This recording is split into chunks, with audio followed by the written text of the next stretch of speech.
యేసుక్రీస్తు వారిని అర్థం చేసుకోవడము చాలా కష్టము. ఒక వ్యక్తి వస్తాడు, నేను నిన్ను వెంబడిస్తాను అంటాడు. ఏమంటాడు?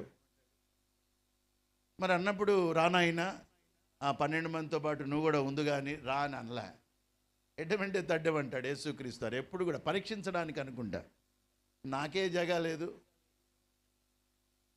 ఆకాశ పక్షులకు గూళ్ళున్నాయి, నక్కలకు బొరియలున్నాయి, మనుష్య కుమారునికి తలవాల్చుకోడు, నువ్వెక్కడికి వస్తావురా పో.